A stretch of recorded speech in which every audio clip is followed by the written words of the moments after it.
This is a beginning of a process of disclosure of the most important event for mankind lately. We wish for long to have contact with the space people, and this fact has been hidden for the government for long. Why the government decided to hide it from the people?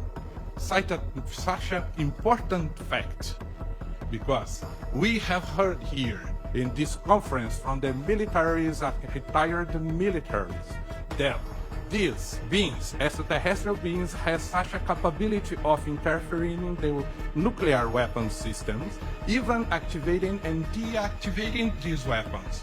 This explains why governments hide this from the people, because it changed the balance of power in the entire world. And they are doing a campaign to take out the credibility of this phenomena. And those people that are working here for many years, working hard with difficultness, is passing through humiliations. Is it humiliation?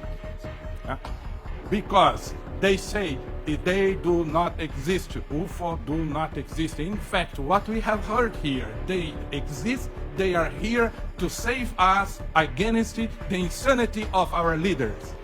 Why do they do this? It's beyond my comprehension. They don't have to do this. The people want to know the truth. The young people want, the young kids want to know. Give them the truth. So that's the answer. These are another intelligence. They're ahead of us. They've proven it.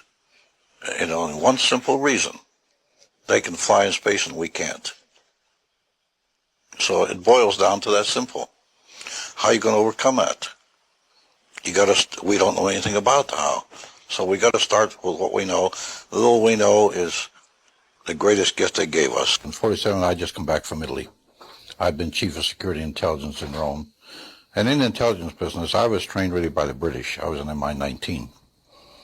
So when I came back, I went to Fort Riley, Kansas. I was stationed there. It was the veterinarian post, and we still had horses. And I was instructor at the intelligence school, and we had an aggressor force So one night, I was a post-duty officer. Post-duty officer means that I was in control. For that night, I was the one that checked all the guards, checked all security areas. In fact, checked the whole post. I was the duty officer that night. And I went to the veterinarian section, and a sergeant I knew very well was sergeant of the guard that night. I told him, Sarge, how's everything around here? And he said, fine, sir. I told him, they told me to be careful to watch this area because you have a sense of something sensitive here. He said, you want to see it, sir? I told him, yeah, let's go look.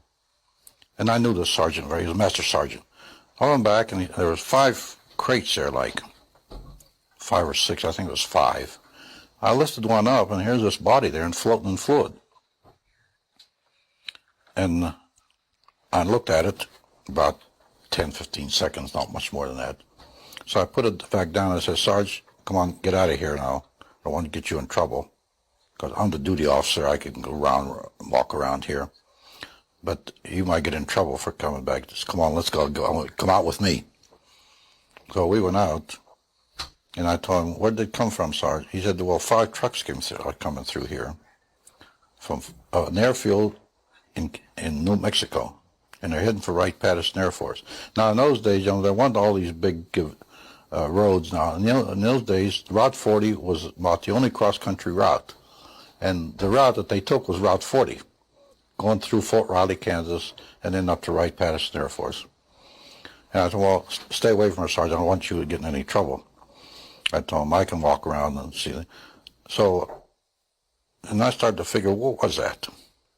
First, I thought it was a child, because it was small. Then I looked at this head and all, right away, and this was only happened in a matter of seconds. Then I put the end back down, and the head was different, the arms were spindly, the body it was gray. So right at that moment, I figured, I don't know what this thing is.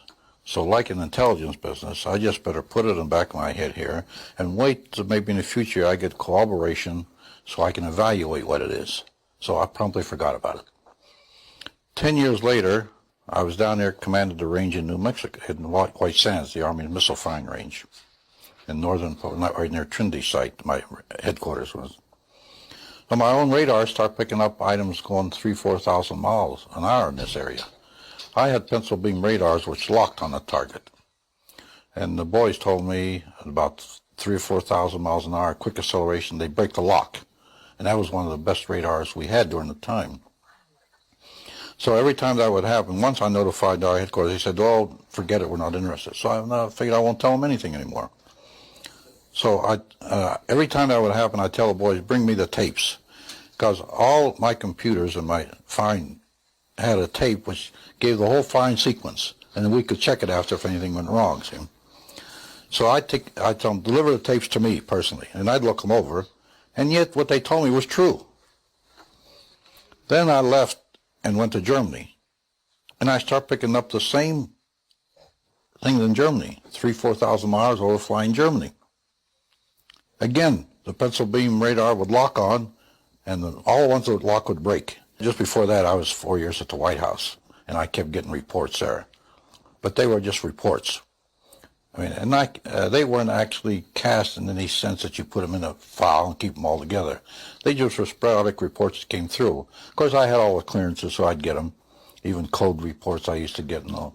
And I did get one time a report that NSA was getting signals from space, which were not just space noise or or unscrambled or something you couldn't read. They were really very perfect and looked like something was guiding them. There was a real message, but we were never able to decode it.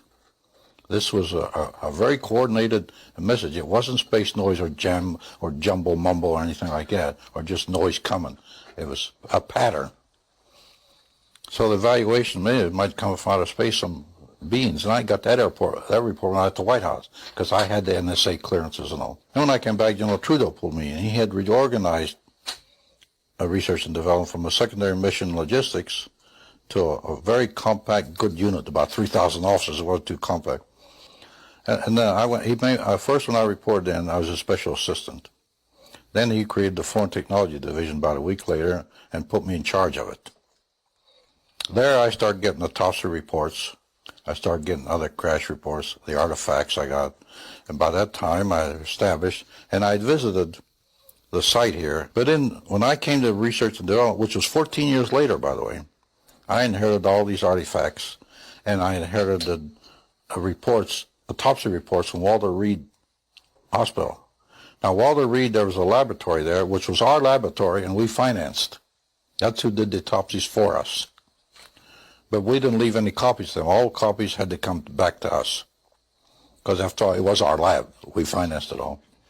So there I started getting indication, proof that a crash really happened here. What do you think they're paying? They wanted this information. They deserve it. It's their information. It doesn't belong to the Army or the Department of Defense. It's theirs. If it's classified, take the classification off and give it to them. Who's covering it up now? I mean, is there any one organization? Look, I always say this. Now, here's what I say. The government is so big and so vast that if you leave it alone, it'll cover itself up. They were about 3.5 to 4 feet tall, a sort of tan grey colour, very big eyes.